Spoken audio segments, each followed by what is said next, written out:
Sasa mimi nisilisi mali zako kwa sababu gani? Wewe mchawi nini? Yaani hata kufa sijafa unapiga hesabu mali zangu. Sikilize bwana. Nimekata sana viuno mpaka ukazaliwa wewe. Tena utotoni mwako umenisumbua sana wewe. Uliugua safula hapa. Vimachavu vyako vilijaa hivi, utafikiri kingedele kilichobeba mahindi mdomoni.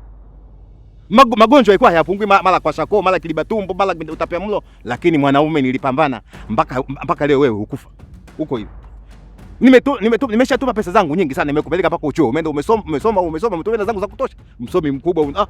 Leo unarudi unataka uje uchukue mali zangu mimi? Sasa wewe elimu yenu mlionisomesha mimi ananisaidia nini sasa? Hamna hata ajira siku hizi baba. Mimi sikukusomesha wewe ili upate ajira. Nilikusomesha ili ubongo wako ufunguke ili ujue jinsi gani ya kudili na mazingira. Shamba mmoja wewe.